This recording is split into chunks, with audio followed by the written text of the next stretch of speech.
And I Okay. think if you speak to that with the team, I think that was the substantive. Okay, that was a follow-up. outlook that- Okay. Yes. No, the question I was responding to was, I think, the honourable member from the DA. I didn't follow up on Mente, but the Honourable Terry Mudau completed an investigation into the department in 2016 and provided the department with a report. At the point at which we came in, we were not aware of the extent to which he had gone into the investigation, because by the time we came in, there had been an administration between 2016 and ourselves. The report is there. It is available for all to see, and it is possibly one of the reasons why he is the best choice possible, because he has been in the area. He knows what the issues are, so it will not take long for us to understand and get to the bottom of what we're doing. He's the best placed person for this particular job. There was a question, Chairperson, about which I was dealing with, about why the minister appointed open water, and I refer the members to Section 45.2 of the Water Services Act, which says the minister may appoint or recommend a person to investigate the affairs of a water board. It is in that regard that the minister was involved in this, and the DG is dealing with the administrative side of making sure that that particular entity is has been appointed. Honourable Rebecca wants to know what we're doing with the Water Leaks program, because there's very little to show for the money spent. Yes, we agree. This is a program that we inherited, and you requested us to look at it very urgently. We did. We had a joint meeting with COCTA, at which this was one of the matters that we put before them to say, look, we have trained these youngsters. Their job, however, resides in the municipalities, because where we want to stop the leakages is in the municipalities. The intention of training them was that they would be attached to municipalities to assist us with water leaks. We have had very little uptake from the municipalities in taking these students. So we raised it at a joint meeting to request the municipalities please to take these students so that we can stop the water leaks. The amount of money we lose in water leaks is astounding. We even went further to say we will provide these students to them free of charge from themselves for the first 3 months, so that we have a trial of 3 months with them in the municipalities. There hasn't been a single municipality that has come back to us to say we would like to take the services of the students that you have promised. We will raise it again at the next meeting. We are a cooperative government. The matter of providing water for South Africa is our responsibility. The matter of reticulating water to the residents is that of the municipalities. Where we lose water is at the point of reticulation. So we were training these students in order that the municipalities will benefit from this. And we're not having much luck in that environment. We are now going to possibly diversify the work of the water leaks students to do various other things. Right now, we were considering making sure that they look after the water tanks that we have put up around the country, so that we know that they are safe, so that we know that they have enough water and there is somebody to look after them. This is something that we're still discussing. We will put it through to Cabinet, and once approved, we will put it out as an agreement between ourselves and the services that we provide. And I wanted to say, Chairperson, that I do understand the agitation of the committee, but I also want the committee to understand the enormity of the problems that we confronted, and we are only dealing with it piecemeal. Because we have to be thorough in everything that we're doing. The fact that we're now able to present to you this report should show you just how concerned we are and how concerned we are to clean the image of the department. That's why we made ourselves available. We will not be able to deal with all the investigations at once, but we are determined to make sure that we deal with all the investigations that are outstanding, and that they are concluded on time. And at the moment, we've made very good progress. Chairperson, I had hoped that you would commend the department for having got to this level, because we could easily have been somewhere else. Right now, we are showing that we have zero tolerance for any corruption, especially to the amounts of money that you constantly refer to.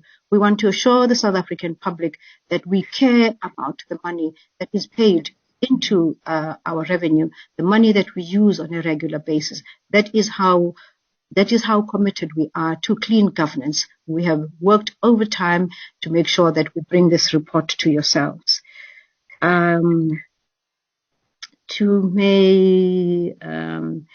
Yes, then there was something about a statement that was issued between the 2nd of May and one that was issued a little later. The statement that was issued on the 2nd of May did indeed indicate that the board would be terminated. And we were corrected by the board itself to say no, they had asked to step aside. So the subsequent statement was very clearly a correction of the first one. The board had asked to step aside for the duration at which we were dealing with this matter. They have since indicated that they are ready to come back. So the second statement was indeed to correct the first one, because the first one was a misleading statement. Lehodi, I'm not sure, there was a question about Lehodi. The disciplinary cases have taken long, and we understand that, but quite the contrary, we have fast-tracked these ones, and thanks to the team for doing that. Chairperson, I think I have covered most of what I wanted to cover. The rest the DG would be able to cover, but for myself, I'm very proud of the work we've done. And thank you very much for giving us the opportunity to address yourselves. Thank you. One matter, Minister, that was directed to you. It was on the issue of PNCOP in KwaZulu-Natal and the response that you gave to a question. And yes. Yeah. You know, the Honourable from the DA might have a longer vantage point of the department than myself. But the truth of the matter is that we are still at the phase at which we indicated, and that was after checking and making sure that the answer is correct. They may have been working on the project in KwaZulu-Natal. It is an essential project, and unfortunately, we do not always have the resources to do what we want to do. We have announced a number of projects that we are intending to do and fallen short of the resources that we need to have. Or on the other hand, not have had the necessary skills at a particular time. We are still at the phase at which it is indicated in your response, and we are trying to fast track. A whole lot of our people out there are without water, and that is because we inherited an apartheid infrastructure where those people were not provided with water. We're doing everything we can to provide them with water. We're working overtime to do that. The program we have embarked on now of putting tanks in our municipalities might not be sustainable right now, but it indicates just how far behind we are with people getting the bare necessities that are constitutional right. We've rolled out 19,000 tanks. That should show you that we have more than 19,000 villages out there which have had no water. That is criminal. And we've just been going on. This is what we have inherited. We've still got to make sure that we cover those people. We've put out those tanks, and at the moment we are hoping that we can leave those tanks out there because they serve a very good purpose. We are hoping that the Water League students will be able to look after those facilities and indicate to us when we need to refill them. Those tanks are tagged, and those tanks are directed from the command center. So the command center is able to follow a tank wherever it is located, is able to follow a tanker to the extent that it is possible. On a regular basis, the CEO of Rand Water is in touch with all the municipalities and is able to get feedback from all the municipalities. what we have put up in Rand Water we're very proud of it. And it could only have happened because we needed to find a very quick solution. And that solution is working, and we will keep it there until such time as we're able to extend our water facilities to every part of our country. We are worried about the sustainability of providing this water, but we have to find the resources because our people have a right to clean water. Thank you, Chairperson. All right, thank you, Minister. I know that you'll be leaving. I do want to indicate that we will still have to have a meeting and a discussion about the issue on the war on leaks. Yes. Because there's been a perennial headache, particularly in the absence of a viable and sustainable business plan.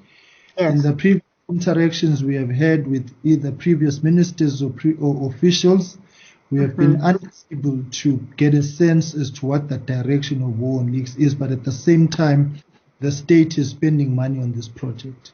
And the extent of the corruption which has prevailed in that space is shocking to say the very least. So we will be having that discussion further with the department in the coming days, because the dimension that you are throwing in now of the youth who are part of the War on Leaks project now being manning these tanks is in itself concerning. Just an initial reaction is to say we are concerned, and maybe concerned in itself is an understatement, but I think that the department will have to present something comprehensive, sustainable, and something budgeted for in terms of how this is going to be sustained, because linked to that is the fundamental investigation of the political interference which has characterized the Department of Water and Sanitation in the past few years. The overbearing nature of politics has in itself caused problems for us. So, but we thank you, Minister, and I'm sure colleagues, what we will do is, where your responses have not reached your satisfaction, we'll follow that up, and the Minister will be advised of the time frames we will put in place for those responses, and then the DG and the team will remain to answer further questions. Comments? Yeah. Thank you, Chairperson. DG, over to you.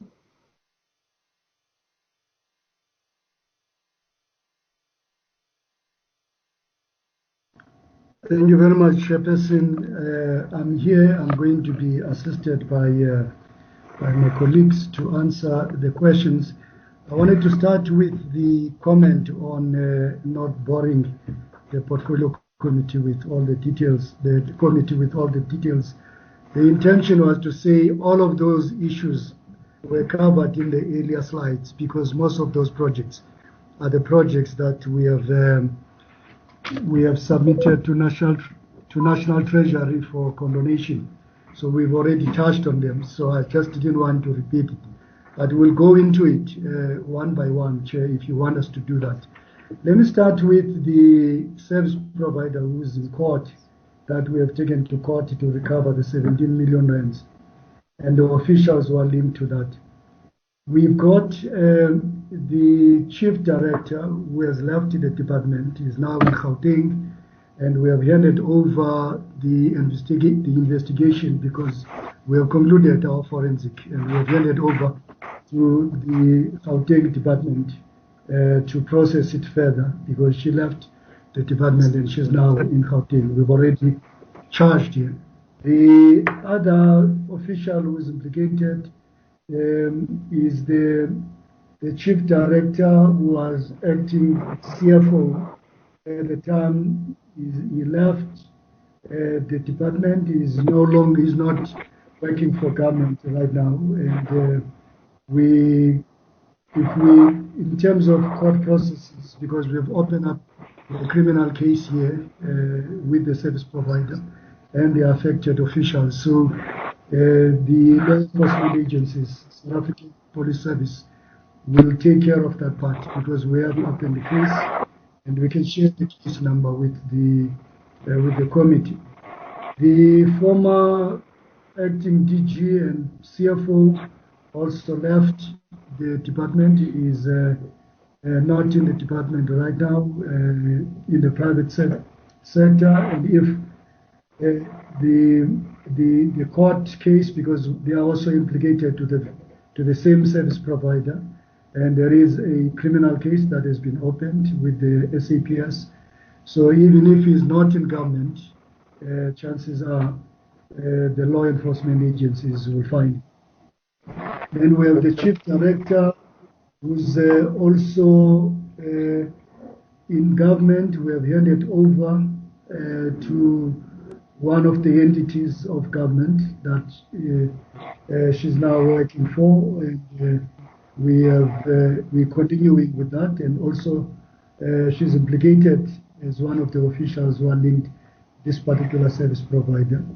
And then there was a director responsible for supply chain, who's also out of government, resigned, but because we have opened the case, so we think that there will be nowhere to hide Chairperson, because we think we have a watertight case, and that's why we ended up in court. Chairperson, there was a question about Terry Mutau's work that he has done before. There is value there, Chair. I have 3 files in my office. In fact, I've got 2 of those files right in front of me of the work that Terry Mutau has done before, which was intended to look at all the SCM processes, because the biggest area of risk in the organization, and you will agree with me, is in the SCM space. Most of these irregular expenditures that we're talking about are in the area of supply chain process, whether it's bid committees or whether it's the processing of the bids once they have been submitted.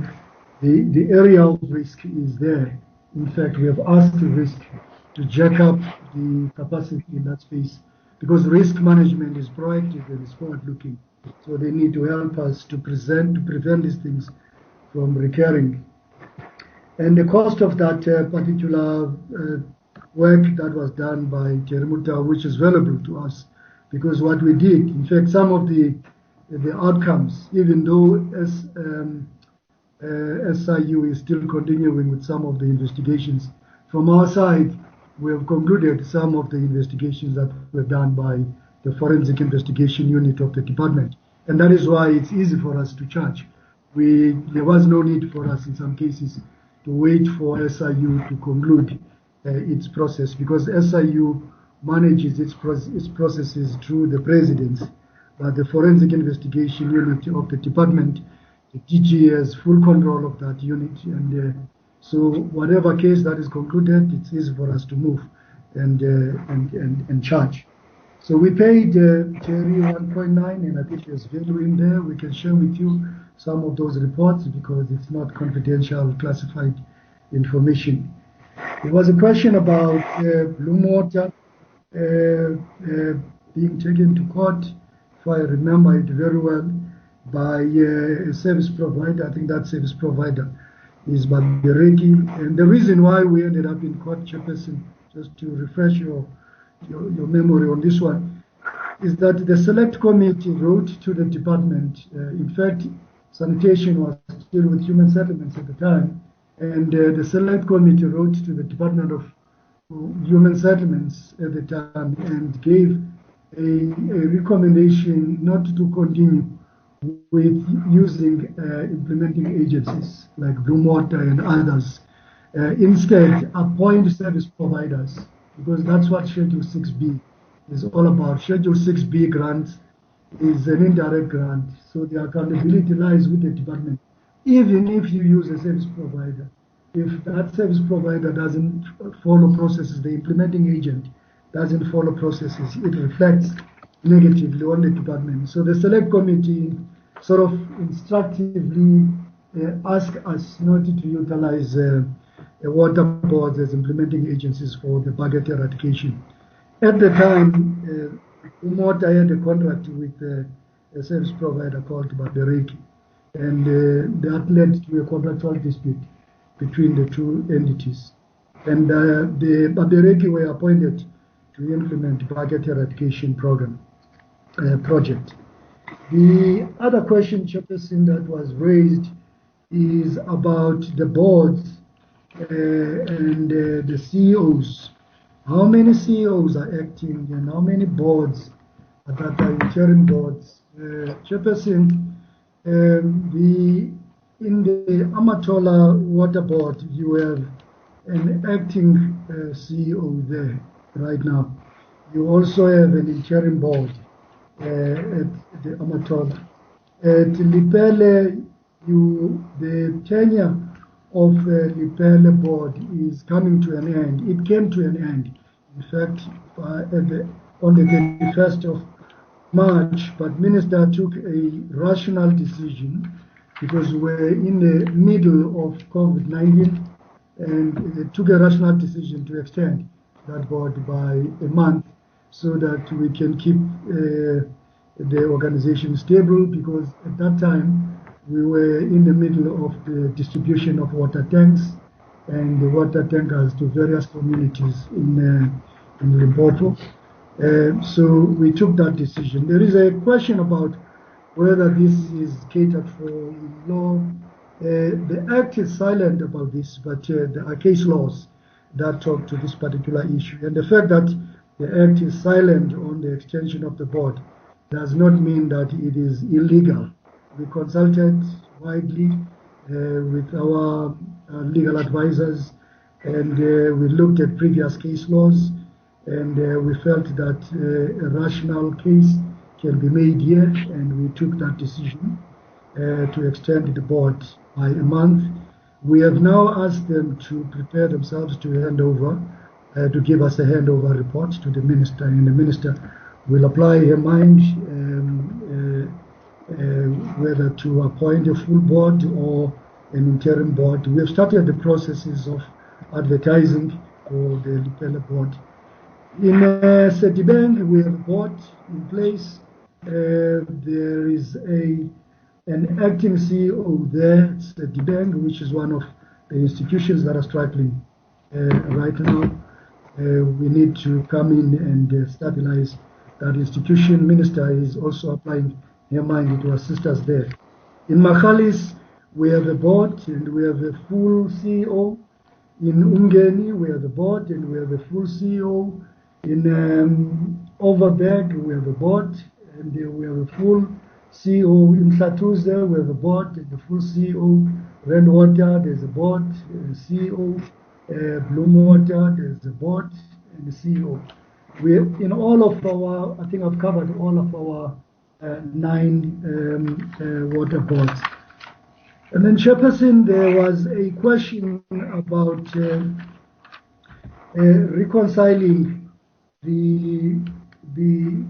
okay, let me start with the war on leaks. The war on leaks is more of a comment than a question, Chairperson. There wasn't a specific question, but there was a comment. I want, Chair, to make this point that on hindsight, one could argue quite convincingly that this project was necessary.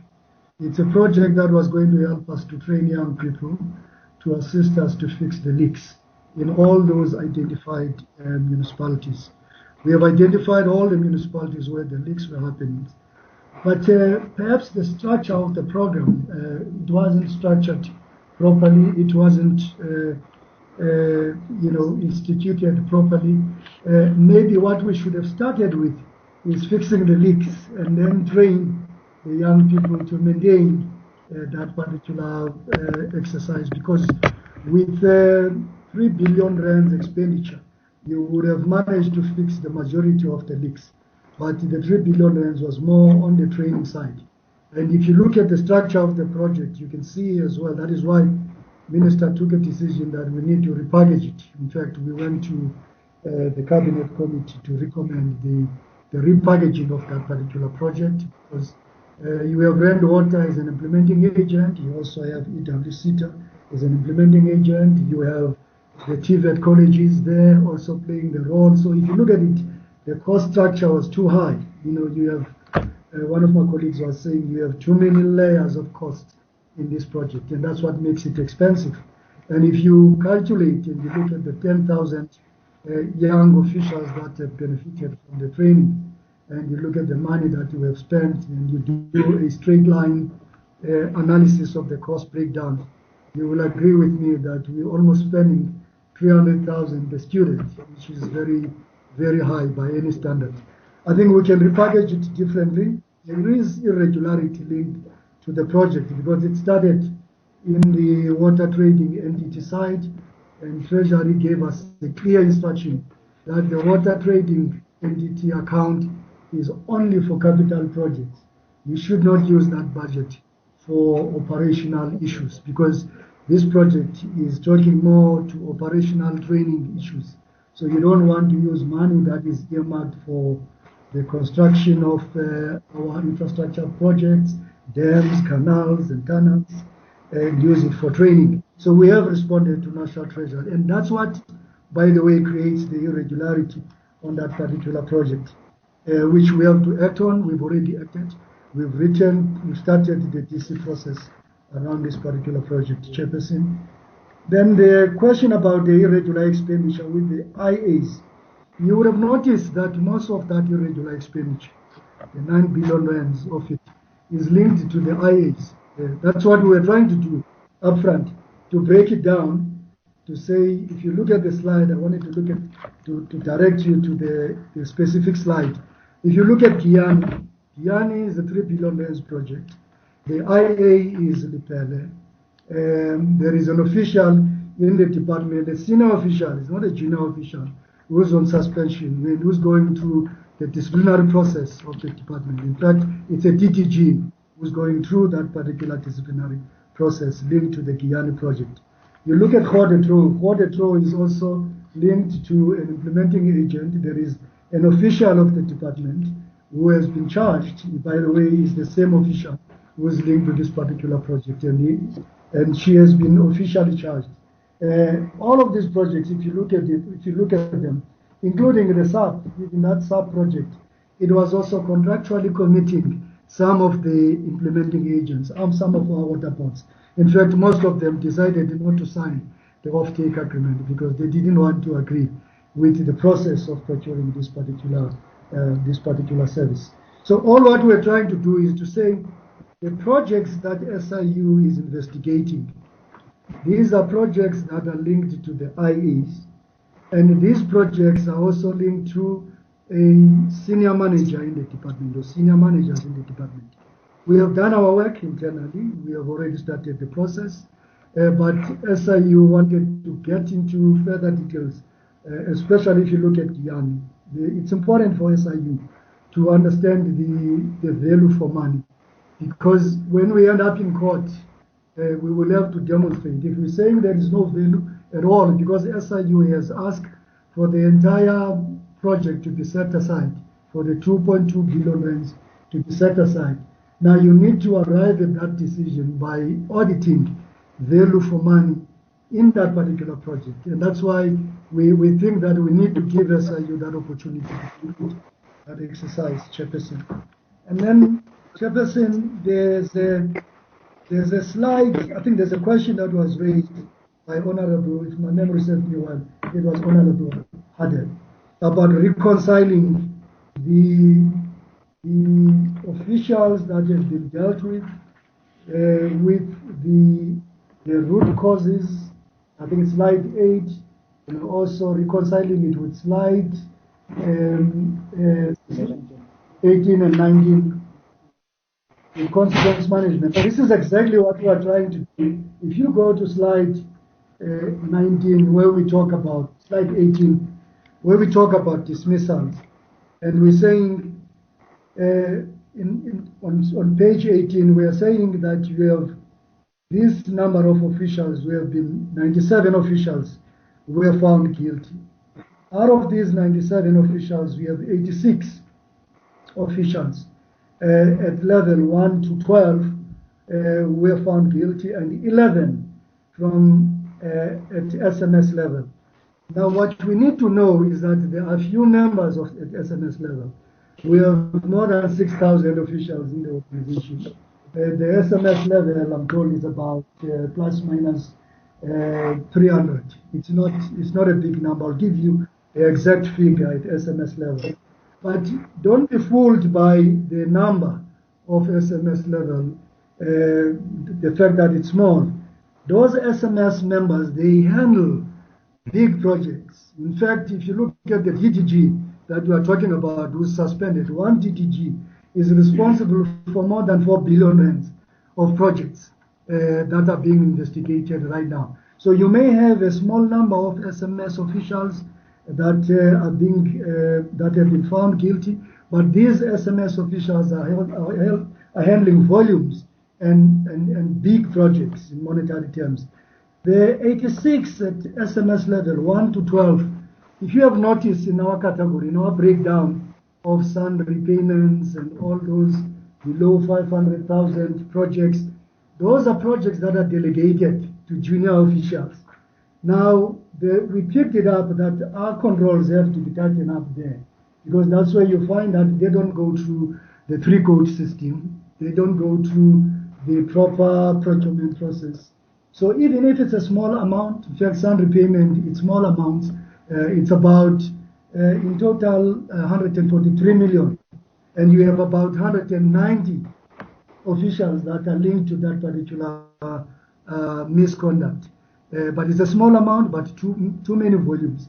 Because it's these small amounts that lead to bigger problems. And we always say you have to take care of science in order to take care of rents. So if you don't take care of all these small amounts, then you create a cancer in the organization where people do small things and they get away with it. So we have to hit them, even if the transgressions are small in monetary terms. Chairperson, there was a question about whether we can talk to Umgeni project. That project, Chairperson, is still being investigated, if my memory serves me well, by SIU. And if SIU is in the room, I think they are better placed to maybe to comment on it, because it's still continuing. We were briefed by Advocate Mutibi, and we were told that they are managing that process, and they will be handing it over, the report, to the president. The Guyani project, if I may go back to the Guyani project, SIU has done a lot of work. They've gone back and forth to Lipele, to the department. The only part that is outstanding, which is what Advocate Mutibi said to us, is that engineering audit, because they wanted to go back and do the engineering audit. I met with Advocate Mutibi in November last year, and he assured me that this is one area that is going to get his attention, because we need that report from Advocate Mutibi so that we can determine if there is criminal activity there. We can get law enforcement agencies to manage it. Remember, SIU now is operating differently. They can either go to court or they can either go to the tribunal to process some of the reports that they have concluded. There was a question about the Lesotho Islands water project. We are now in phase 2. What we have done there, Chairperson, we have adopted what is called the preventative audit. In other words, we want to make sure that we don't wait for the problem to happen. In the procurement of the advanced infrastructure there in Lesotho, we picked up some irregularities. I wasn't comfortable with what was submitted to me.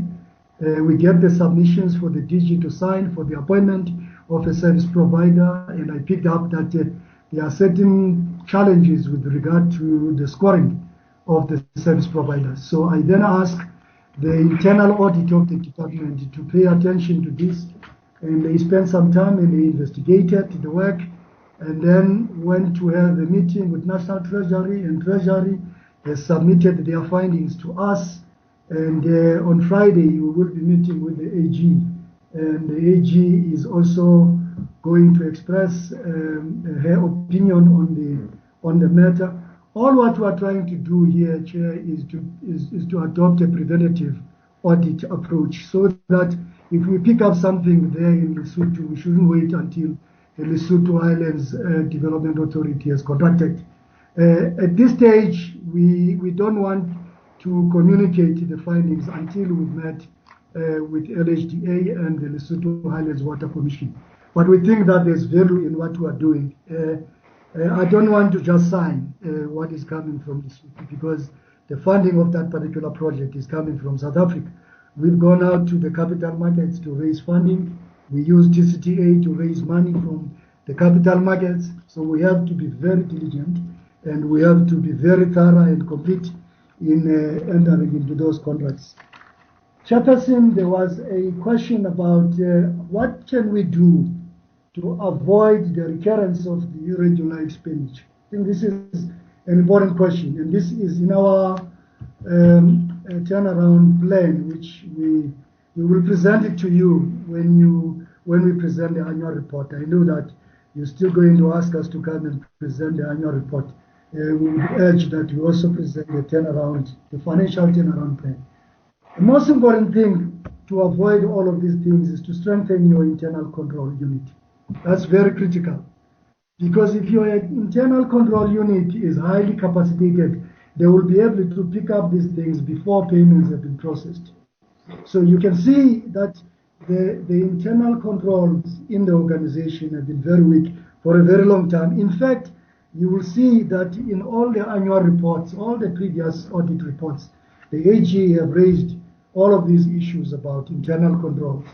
They have also asked us to focus on awareness sessions. In other words, you're not just reacting, you're also proactive. You take them through some of these projects. And also the budget control measures, which starts, by the way, with contract management by the project managers themselves. Because it's not just a financial management exercise, it's also a project management exercise. So the entire value chain on project management, contract management, value for money, payments, by the time you get to payments, everyone is clear about value for money. So those are the types of controls that we've started instituting, Chair. And then we then have to demonstrate consequence management. And in consequence management, Chairperson, all around the world, it's been seen to be working. You have to hit your senior managers first, so that your junior officials can see that here you are implementing consequence management. You may see that the number is small among senior managers, but in that list, you have 3 DDGs there, in that list of 11 officials. So there are DDGs there, there are chief directors there. So there are senior managers that that are implicated in some of these investigations. And that's where we want to move with speed, because that is going to demonstrate to all the would-be transgressors that we mean business when it comes to consequence management. Chairperson, there was a question that I thought is also important to deal with on I don't know if I've captured it very well. It's slide 15.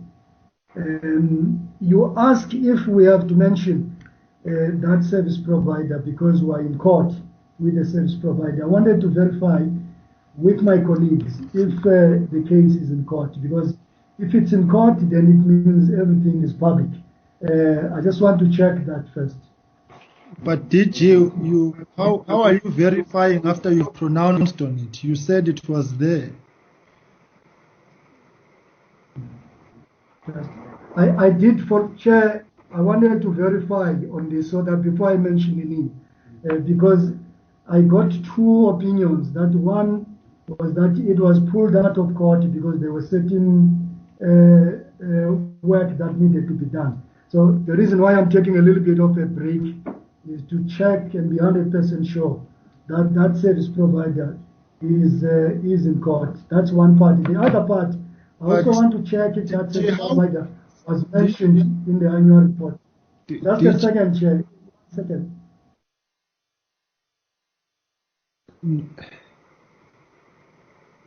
It is indeed in court, Chair, and I can mention it. I need to be cautious, extra cautious, because when you mention people's names and companies, you need to be 100% sure that what you are doing is correct. That's all I'm trying to do, is to be extra vigilant and extra cautious, because this is a public meeting.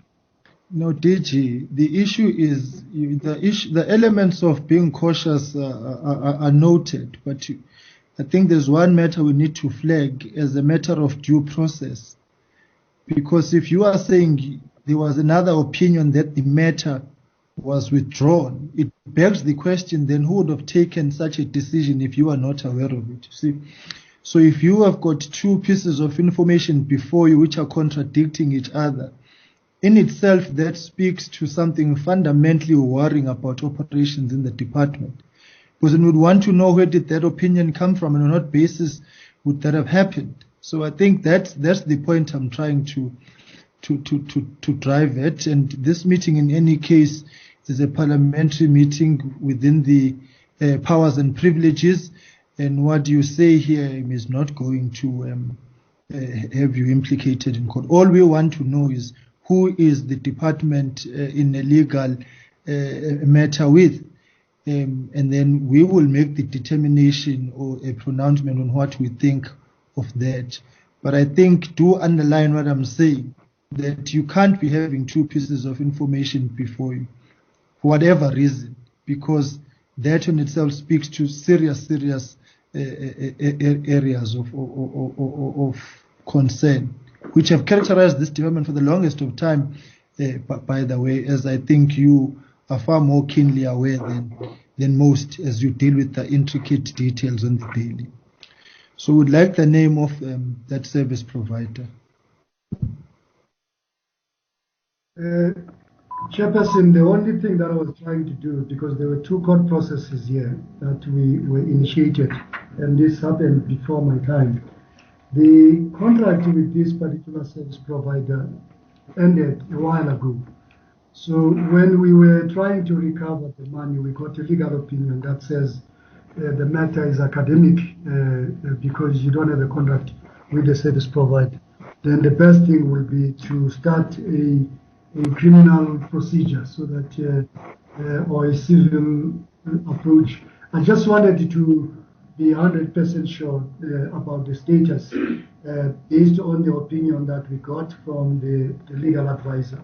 Chairperson, the matter has not set yet, but papers were filed and it was postponed. And the service provider, because it's also mentioned, I picked it up that we have mentioned it in one of the, in the notes in our annual report. The name of that service provider is Fumile Advisory Services, and they were assisting us with financial management. So I think it's proper to mention it because we have mentioned it in the annual report, and the annual report is a public document, even if the court process hasn't set, but in the annual report it has been mentioned already, Chair. And we are very confident that we have a case there and we have a winnable case, and we will do everything possible to get our money back. Chairperson, there was a question about the appointment of open water. I think Minister answered that question. I'm not going to go back to it.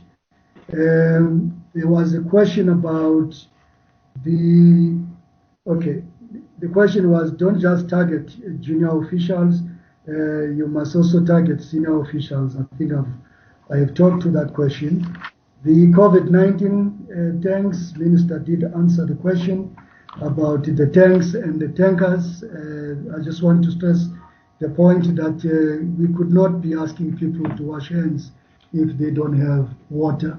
And a decision was taken for the Department of Water and Sanitation to prioritize the distribution of water to those communities that don't have water. And we did that in consultation with COCTA, we did it with MESA, we did it with provincial COCTA departments, all the HODs that were attending our meetings, and the municipalities, the affected municipalities, they were attending our Microsoft Team meetings. In fact, we're using Zoom for those meetings. So it wasn't a one-way traffic, Chair. It was a consultative process. But the most important thing was the speed of delivery to get water there. Now we're working on the sustainability aspect of it. And that's where we're talking about boreholes, refurbishing those that are there, and exploring new ones, and looking at aquifers that are available in the area. So we do have a plan that we've been discussing with National Treasury, because we have asked Treasury to assist us to manage the sustainability plan, because the current arrangement with Rand Water is a stopgap measure. It was only intended to help us during this COVID-19 period. The SpinCop project in Utuga, I'm going to ask my colleague Leonardo Manas to talk to the project and answer that. So, before you do, that's the only question. Yeah. Before you do, DG, I hand over to your colleague. Yes, I think that on the matter of open water, the minister may have given a response. It was a response which spoke about legislation and prerogative, for lack of a better term. But the fundamental thrust of the question was about the conflict of interest.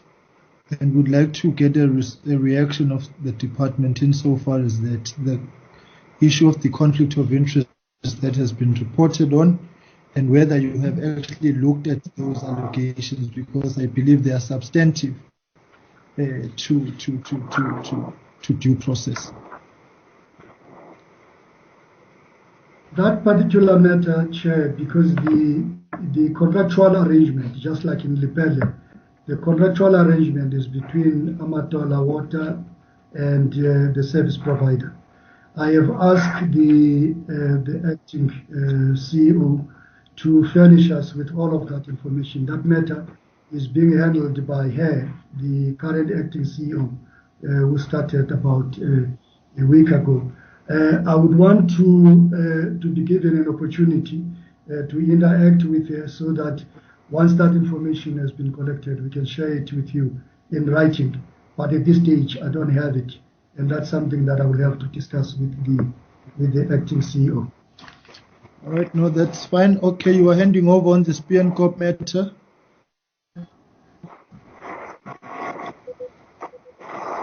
Thank you, Chief. I just want to add in terms of the SPNCOP bulk water supply system that it is it's indeed phase 3 of the Driefontein bulk water supply scheme that is actually is under construction. So phase 1, it was implemented by the Water Services Authority, Irregular district municipality, of which phase 2 is currently under construction. The situation with phase 3, which is just the UNCOP part of it, is that the department, according to the fiscal and grant conditions, can only contribute as far as the social component is concerned, which the department did. However, in terms of phase 3, there's also a quite a relevant component. Responding actually comes closer and is visible to the screen, and we know who it is. That will be more beneficial.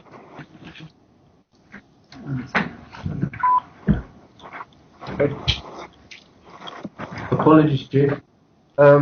As far as the phase 3 is concerned, according to the fiscal conditions of the grant that the department is managing, it also boils down to the fact that the municipality will have to contribute for the economic development component, and this co-funding contribution adds up to an amount of about R1 billion.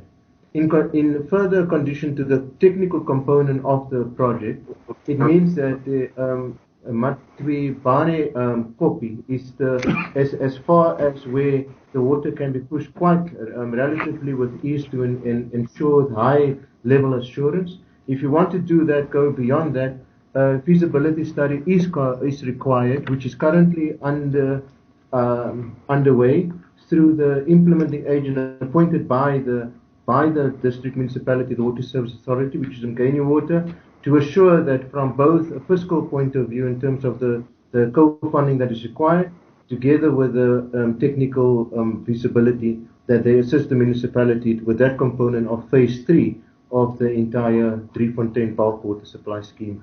Thank you very much, Chair. Chairperson, there was a question about at what stage did the officials leave and resign. At senior management, I only have a list for the senior managers. We can furnish the committee with other junior officials who resigned. The CFO resigned during the disciplinary process and the chief director resigned during the DC process and left for another department. She's still within government. The director responsible for SCM resigned during the DC process, and the other director who was also implicated, who's left government, left before the process was started, as we were concluding the forensic investigations. I thought that question was not answered, Chairperson. And we will want list DG with names. We will want that list with names, because if one of them is within government, we want to know how far you've taken the matter.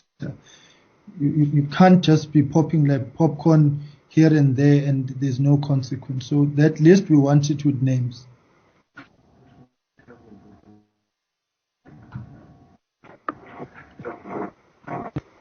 Yes, Chairperson, we will give you a list of all the officials. Remember, when we go to the portfolio committee and we report, we state which cases and which officials. Also report to the National Department of Public Service and Administration on a quarterly basis the names of officials that are implicated and the status of the cases, so that information is available.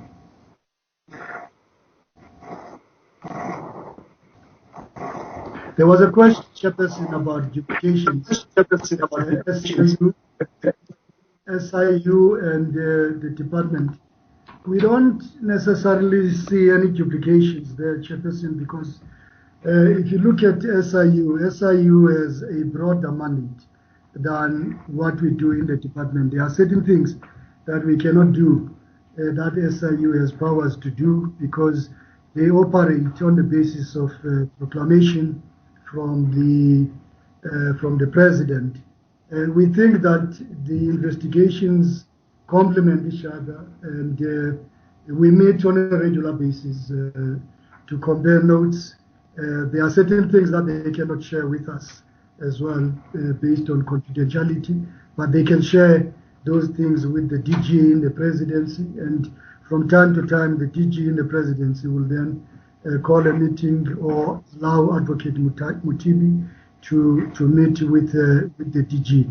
So that from our side, if we want to start, just to give you an example, even though Advocate Mutibi and SIU are still finalizing the engineering audit on Guyana, we have already moved in terms of the disciplinary processes there, because we've already picked it up that there were SCM transgressions. So we're not necessarily going to wait for that engineering audit report to be concluded for us to be able to do some work in the area of consequence management this side. So I think we do supplement each other, Chairperson. I don't see duplications. Thank you very much. All right, colleagues, we are unfortunately constrained by time. And as indicated, we're going to probably have to devise an interactive roadmap with the department on the issues, notwithstanding that we will obviously have to have a hearing rather on the matters. Unfortunately, we do have to wrap the meeting now. And I think part of our time was wasted by those technical glitches earlier on. Colleagues, I do note that in the group that you want follow-ups. I will request that we put those in writing and send them through to our secretariat by tomorrow at 10, and we will transmit them to the department. And the response is DG to reach us by next week, Wednesday. So you'll have a week or to respond to those comprehensive questions that will follow. Umamtulashe did send through her questions after the technicalities that she had and the issues that she wanted to raise. Mamdula shall request that we put those in that bundle of the questions which we're going to send through to the department.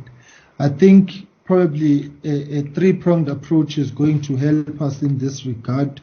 One is to obviously schedule the hearing on the basis of the financial report and the financial statements and the annual report of the department.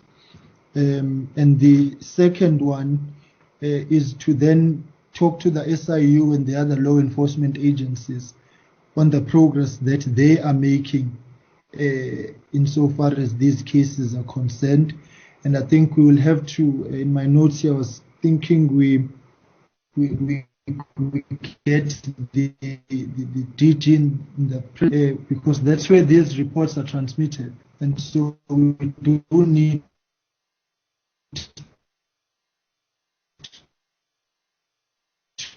to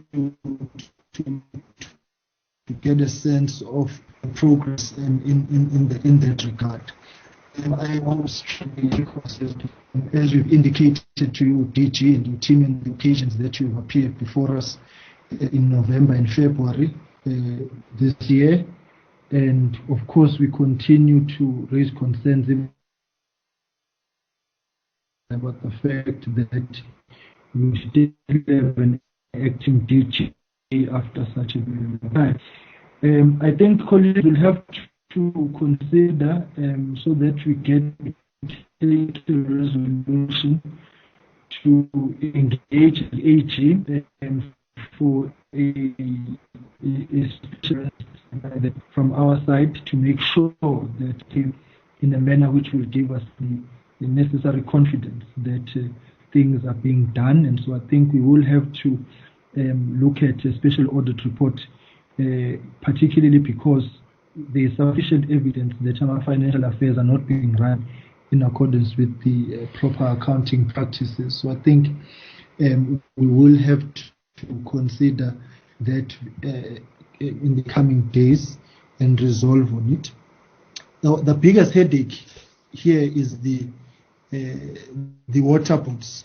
I think we will identify the problem children water boards and look at their set of circumstances and have an interaction with them, Amatole, and I think Sedibeng are at the top of the list of those that do need to appear before us so that we can actually finalize on those matters.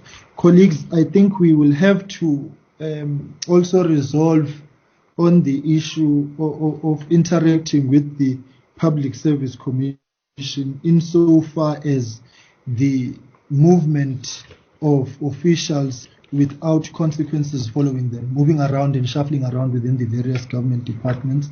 I don't think that is something for the department here. The issue of war on leaks, DG, we are not in disagreement with the fact that it was a good idea. The idea is good. The execution of it was terrible. It was bad. It was underpinned by corruption, poor planning. It was underpinned by opportunism to loot the state. And therefore, whilst the idea was good, we cannot accept how it was implemented as a justification of the goodness of the idea. The corruption which has characterized war on leaks and the fact that there is no sustainable plan as we speak now, 3 billion rands plus later of public funds, is in itself cause for us to actually take a decision. Because you see now you're going to turn these technicians and not technicians, these war on leaks graduates to be security guards of water tanks. No, they're not trained for that. You see, this sort of pay-as-you-go approach to make things as you go is not good. So I think you will, and the fact that some of these water tanks remain waterless in the various communities of communication is in itself a problem. So I don't think we can here in good faith accept that you train people for 3 billion rands to make them security guards of Fama Vaterkan Nama and tanks. No. DG. It's the same thing we saw at Public Works and Infrastructure, whereby cleaners are processing invoices. It can't be right. It can't be right. Can't be right. So DG, you will be hearing from us tomorrow. I must apologize, colleagues, for the technical glitches today. I think, of course, we will have a look at we'll interact with Parliament. Let me take this opportunity to thank you, colleagues, for your inputs and the fact that you've asked very important and pertinent questions. Let's follow up with those tomorrow, 10 o'clock, so that by close of business, we with the Secretariat, I can send through your correspondence. I do want to make this announcement. The responses from SAA and public enterprises were due today on the 26th. We have not as yet received those responses. So we will be following up with SAA and the Department of Public Enterprises on those, but we did send through the questions, colleagues, that you had sent.